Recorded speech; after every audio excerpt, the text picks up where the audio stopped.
Viewers, मेरी आज की वीडियो फर्टिलाइज़र के बारे में है।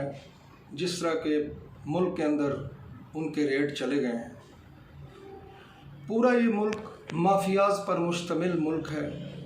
जिस फील्ड को ले लें वहाँ पर माफियाज काबिज हैं। इस वक्त DAP का रेट 14,000 रुपये पे चला गया है और यूरिया जो है वो 4500 रुपये में मिल रही है।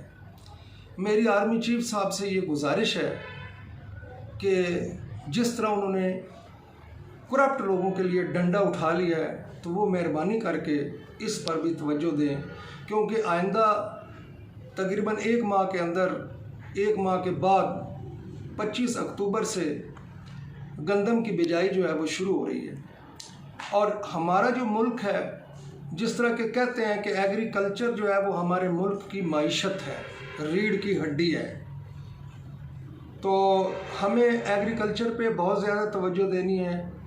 हमारी पैदावार जो कैश क्रॉप है, जो मेन क्रॉप है हमारे मुल्क की, वो गंदम है, ताकि ज़िम्मेदार जो है वो ज़्यादा से ज़्यादा गंदम काश्त करें, क्योंकि 14,000 इतना हाई रेट है।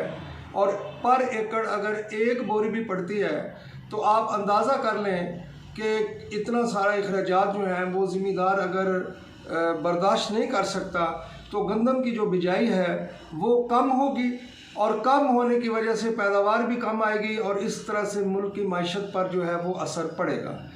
तो ये जो माफिया है, इसको सबसे पहले इसको कंट्रोल करने की ज़रूरत है, ताकि ये अपने रेट्स जो हैं वो इतने हाई ना ले जाएं। सबसे बेहतर तरीका जनाब अली ये है कि खाद है या इसके अलावा जो भी इनपुट्स हैं फसलों के लिए, वो गवर्नमेंट अपनी तहवील में ले, बजाय ये कि उसकी प्राइवेटाइजेशन करने से अब मामलात यहाँ तक पहुँच गए हैं कि डीलर हज़रात जो हैं वो अपनी मनमानी का रेट लगाते हैं और उसमें प्योर जो चीज़ है वो भी नहीं मिलती।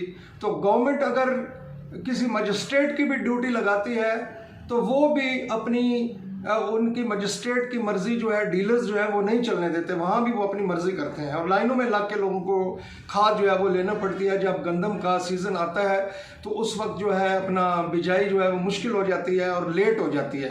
तो जो एग्जैक्ट टाइम है वो 25 अक्टूबर से 5 नवंबर तक है। ये अगेती काश्त का टाइम है, और इस दौरान में जो फसल काश्त होती है उसकी पैदावार खातिर खा आती है। तो जनाब अली, मेरी गुजारिश ये है कि इस पर ख़ास तवज्जो दी जाए, और जहाँ तक तल्लक है इनकी प्राइवेट कंपनियाँ बनाने का, वो प्राइवेट कंपनियाँ बिल्कुल बंद कर दी जाएँ, क्योंकि ये अब उनके कंट्रोल से ये बात जो है वो निकल चुकी है। तो बहुत मेहरबानी, मैं आपसे यही बात करना चाहता था।